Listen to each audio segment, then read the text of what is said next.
Hello, this is Interim Assistant City Manager Tim Tomier, and I'll be narrating this PowerPoint about fiscal year 21-22 water rates.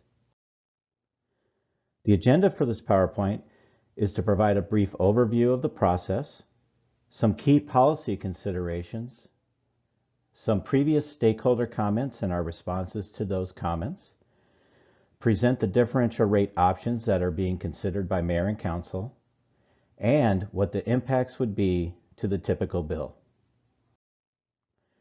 The overall water rates process for 21-22 began with a notice of intention adopted by Mayor and Council on April 6th.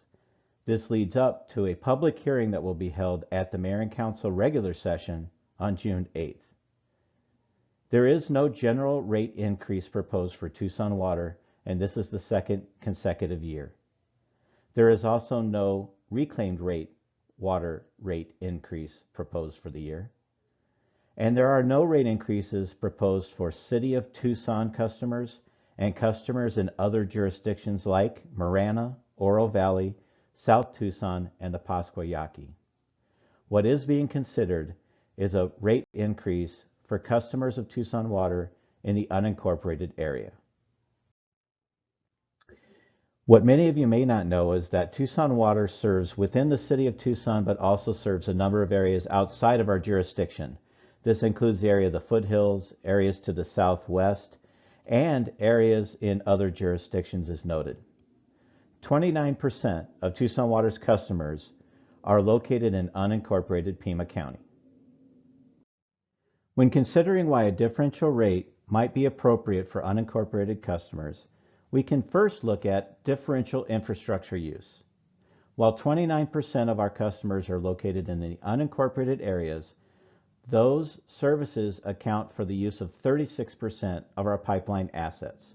So if everybody's paying the same water rates, but some customers are using more of our assets than others, then the reinvestment capital from those water rates is not being distributed equitably.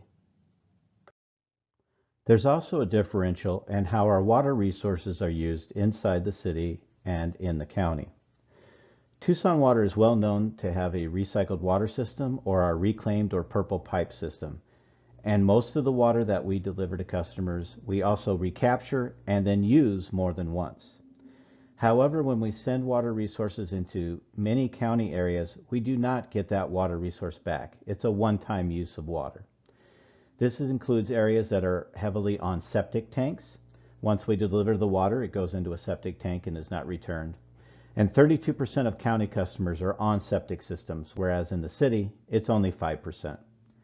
There's also a differential in some of the areas that we serve in the county that do not generate wastewater that comes back to the main city. So in high growth areas like Corona de Tucson and in southern Navajo Valley, the county operates wastewater treatment facilities in those locations, and they retain the water resource, and it is not returned to the city. Finally, there's a differential in the water use level of county customers versus city customers. So there's a differential in our conservation results inside and outside the city. County customers on a typical residential water bill use 43% more water per month than your average city customer. We often talk about the system-wide average for Tucson Water of being 8 CCFs per month. And a CCF is just a unit of measure we use for billing for water. It's 100 cubic feet or about 748 gallons. While our average overall customer uses 8 CCFs, the city customers on average use 7 CCFs per month, and the average county customer or county residents uses 10 CCFs per month. Finally, there are issues of equity and precedent. Historically, all Tucson Water customers have paid the same rates despite the inequities we just discussed. And there are additional policy considerations, including the fact that city customers bear the financial risk of operating the utility. If Tucson Water would have a financial crisis, it's the City of Tucson General Fund that's the ultimate backstop. In addition, the city is extending one of its services outside of its jurisdiction with no return on investment. And finally, the way that state shared revenues or tax proceeds are calculated penalizes Pima County for the amount of citizens we have living in unincorporated areas. We lose $40 to $50 million per year of state shared revenue, our tax money that should be returned to Pima County, that's not.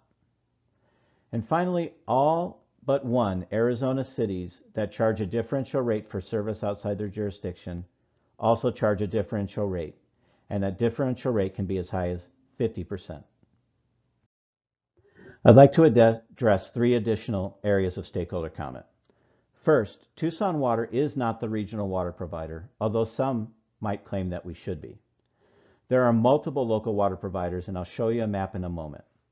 In addition, the city has transferred ownership of effluent to other water providers for the last 20 years. And our obligations to serve outside of our jurisdiction or the city limits are limited to the contracts we hold and that we cannot unreasonably restrict infill. There's a 2007 memorandum that's available if you'd like more information on that. In addition, the city's CAP subcontract is not an obligation to serve any specific areas. We have a very large CAP subcontract based on our water need and our lack of access to other renewable water supplies. And we delineated a CAC service area in that process to demonstrate areas where we would be restricted from pumping groundwater. It is not the area within which we are obligated to serve CAP water. We have also transferred CAP allocations to the other local water providers. There's a 2007 memorandum on that topic as well. Finally, charging a differential rate does not violate any of the city-county IGAs. The 1979 IGA, or Intergovernmental Agreement between the city and the county, does obligate the county to operate wastewater works in the region. It does not obligate the city to provide water service throughout the region. In addition, when you look at the city providing a service outside of the city limits, it is operating outside of its jurisdiction. When the county is providing wastewater services anywhere in the county, including within the city of Tucson, it is operating completely within its jurisdiction. The city of Tucson customer is also a Pima County resident. This is the map I promised you that shows the large number of water providers that are located in the immediate vicinity. The big blue areas are Tucson Water, and we are definitely the largest water provider in the region, but by no means are we the sole water provider. So let's take a look at the options under consideration by Mayor and Council. I'm going to take a moment on this slide to really walk you through it. On the left-hand side shows the basic components of a single-family residential bill, from a monthly base rate that everybody pays regardless of how much water you use. It includes 4 tiers of water use, and we have an inclining block tiered rate structure, which means that the more water you use per month, the higher the cost of that water. This is to incentivize conservation. In addition, we have a fee that we charge to manage and purchase our CAP water, and a conservation fee that funds our rebate programs and similar educational programs. If you look at the second column, it shows current rate for FY21 and 22. As you'll note, we're not proposing an overall rate increase, so the rates will be the same next year for most customers.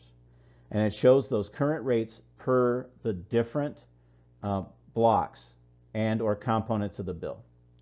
There are 8 options for differential rates that the Mayor and Council is considering, ranging from a 10% flat across the board differential rate up to a 50% flat across the board. And if we did those flat differential rates, every component would just be multiplied by that percentage to have the differential rate, and the impacts would be accumulated in the total water bill. Options 6, 7, and 8 are a variation of that, in that we have a base differential percentage that applies to some components of the bill, but it goes up in percentage as the water use goes up. So for example, option 6 is a 5% differential rate on the base, which includes the tier 1 water use and the fees. And then for tier 2, it goes to 10%, tier 3, 15%, and tier 4, 20%. So that means that the more water you use, our existing rate structure always incentivizes you to use less because we charge you more the higher your water use. Differential rates would multiply that. That would add further incentive to reduce water use. Option 7 is similar at 10%. with a base escalating from there, and option 8 starts at 15% and escalates. So mayor and council will look at this menu of options, and they'll have the opportunity to adopt anything from no differential rates to any one of these options, and they could also phase it in year over year. That will be the subject of the discussion on June 8th. How much revenue would this generate?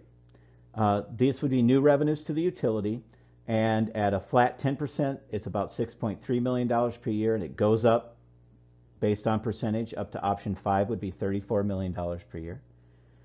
Options 6, 7, and 8 is a little more complicated because you have to factor in water usage, actual bills, and then how much the differential escalations impact it. But using recent years worth of data, the 5% plus escalation is about $5 million, 10% 9.9, and 15% 14. Again, that's new revenue to the utility. What does that mean from a typical bill perspective? Well, as we've learned in this PowerPoint earlier, a typical bill or an average bill for a county customer is a higher water use than for a city customer. So we kind of show you both. We show you a low water use of 4 CCFs per month and what the bill impacts would be. Inside city average of 7, outside city average of 10, and then a high water user of 45 CCFs per month. The current column is what that current total water bill would be under the current rates, from $27.81 a month for a 4 CCF user up to $50.28 for an average outside city customer, and then a high of $417 for a customer who uses 45 CCFs per month. And you can see how the flat percentages basically just gradually incrementally go up as the percentage goes up. And then you can see the chemistry of what it would mean on the 5%, 10%, or 15%, base plus escalating tiers. And what's also apparent is, let's say you're an outside city customer and you use 10 CCFs, you control what your water bill will be by how you use water. And so you always have the option and incentive to use less water, which decreases your bill. Potential uses of the funding. This has not been decided by council. They have not decided whether to charge a differential rate, nor have they decided for sure where to use the revenues that are generated. And while it's legal for a city to operate a water utility and then take revenues from that water utility into its general fund, most of what I'm hearing from council and from stakeholders is a desire to use it to improve several features of our community and our water system. So I'm hearing most of the interest is in using it within the utility to do things like improve our infrastructure resiliency. We have aging infrastructure that needs reinvestment, and this would be a new revenue source that could do some of that.